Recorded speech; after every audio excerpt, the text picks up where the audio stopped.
नमस्कार, कैसे हैं आप लोग। उम्मीद करता हूं कि आप लोग बहुत बेहतर होंगे।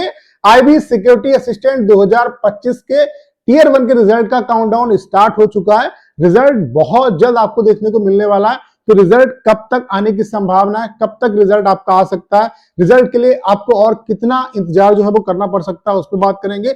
उसके अलावा मेंस का जो एग्जाम है वो आपका कब तक हो सकता है, मेंस का एग्जाम किस मंथ में होने वाला है, उसके अलावा टीयर 1 के रिजल्ट आने के बाद आपको मेंस के लिए कितना क्या यहाँ पे टाइम जो है वो मिलने वाला है, इन सब पॉइंट पे इस सिंगल वीडियो में हम लोग बात करने वाले हैं। ये वीडियो आप सभी के लिए बहुत ज्यादा हेल्पफुल होने वाला है। तो चलिए स्टार्ट करते हैं।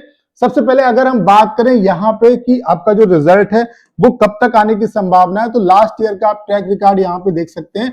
ये वैकेंसी 2022 में आई थी, फिर 2023 में आई, फिर देन 2025 में वैकेंसी आई। 2022 की अगर हम बात करें तो 2022 का जो टीयर 1 का एग्जाम हुआ था वो 23 और 24 मार्च को हुआ था। 2 जून को इसका रिजल्ट आया था, यानी कि एग्जाम एंड होने के बाद 70 दिन में जो है यहाँ पे रिजल्ट अनाउंस कर दिया गया। 2023 की अगर हम बात करें तो 20 दिसंबर को एग्जाम ओवर हुआ था और आपका 13 मार्च को जो था इसका रिजल्ट अनाउंस कर दिया गया, यानी कि 80 प्लस डेज के बाद आपका रिजल्ट आया। 83 डेज में आपका रिजल्ट यहाँ पे अनाउंस हो गया था। यहाँ पे आप देख सकते हैं मिनिमम 70 दिन लग रहे हैं और यहाँ पे मैक्सिमम जो है वो 83 डेज आपके लग रहे हैं। जबकि आपको पता है यहाँ पे 2025 में सबसे ज्यादा वैकेंसी आई है, 4987 वैकेंसी। एग्जाम इसका 29 और 30 सितंबर को हुआ। यहाँ पे अगर हम 70 दिन देखें तो आपका अक्टूबर नवंबर पूरा एंड हो चुका है, यानी कि 70 दिन जो है वो 10 दिसंबर को कंप्लीट हो जाएंगे। यानी कि जो रिजल्ट आने की हाईली चांसेस है वो ये है कि 10 दिसंबर तक आपको जो रिजल्ट है वो अपना देखने को मिल जाएगा। अब ऐसा मैं क्यों कह रहा हूं, उसका एक और प्रूफ आप देख लो। इससे पहले आपको पता है कि IBACIO 2025 का एग्जाम हुआ था। IBACIO का जो एग्जाम था वो 16, 17 और 18 तारीख को हुआ था और इसका टीयर 1 का जो रिजल्ट है वो 21 नवंबर को आपका ऑलरेडी अनाउंस हो चुका है। और आईबी जो सिक्योरिटी असिस्टेंट का एग्जाम था वो 29 और 30 तारीख को हुआ, यानी कि जस्ट 12 दिन के बाद ये एग्जाम इसका हुआ था। तो 12 दिन पहले जिसका एग्जाम हुआ आपका IBACIO का, उसका रिजल्ट ऑलरेडी डिक्लेयर हो चुका है। तो अब इसी रिजल्ट की बारी है और 12 दिन हो भी चुके हैं ऑलरेडी आपके। तो आप ये मान के चलिए कि हाईली चांसेस हैं कि 10 दिसंबर तक आपको जो रिजल्ट है वो अपना देखने को मिल जाए। 10 दिसंबर तक रिजल्ट आने के हाईली चांसेस है, यानी कि आपको इस वीक में अपना जो रिजल्ट है वो देखने को मिल जाएगा। तो ये तो बात हो गई रिजल्ट की कि रिजल्ट कब तक आएगा।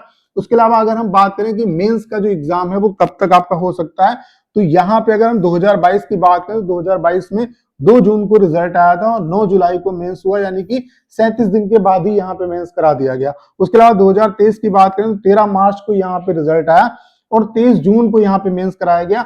100 प्लस डेज के बाद आपका मेंस हुआ। तो यहाँ से आप देख सकते हैं यहाँ पे 37 दिन लग रहा है, यहाँ पे 100 प्लस डेज लग रहे हैं। उसके अलावा सबसे पहले IBACIO का आपका जो मेंस का एग्जाम है वो होगा। अभी इसकी डेट क्लियर नहीं है, लेकिन ये बताया जा रहा है कि आई थिंक जनवरी में मेंस आपका होगा। ठीक है, तो इसके बाद ही आपका मेंस होगा। आप ये मान के चलिए कि आपको मतलब मैं मिनिमम से मिनिमम आप ये मान के चलिए कि आपको 60 प्लस दिन जो हैं वो मिलेंगे ही मिलेंगे। तो अगर आपका 10 दिसंबर को रिजल्ट आता है तो आप ये मान के चलिए दिसंबर जनवरी, यानी कि जो मेंस है आपका वो फरवरी में ही होगा। यानी कि 60 प्लस दिन आपको किसी भी कंडीशन में मिलेंगे। मेंस आपका जो है वो फरवरी में होगा। आप फरवरी मान के चलिए, फरवरी में कभी भी हो सकता है, शुरुआत में भी हो सकता है, मिड में भी हो सकता है और लास्ट में भी हो सकता है। यानी कि जो आपका मेंस का एग्जाम है वो फरवरी में होगा। इसके हाईली चांसेस है आपको 60 प्लस दिन यहाँ पे मिलेंगे। बाकी IBACIO का मेंस कब होता है इस पे भी इसका जो मेंस है वो डिपेंड करेगा। ठीक है, तो रिजल्ट कब तक आएगा, उसके अलावा मेंस का एग्जाम कब तक होगा, टीयर 1 के रिजल्ट आने के बाद मेंस के लिए कितना क्या टाइम मिलेगा, इन सब पॉइंट का जो आंसर है वो आपको मिल पाया होगा। करना है क्या, इस वीडियो को शेयर करना है। उसके अलावा अगर आप चैनल पर नए हो और आपने अभी तक इसे सब्सक्राइब नहीं किया है तो प्लीज चैनल को सब्सक्राइब करना मत भूलिएगा।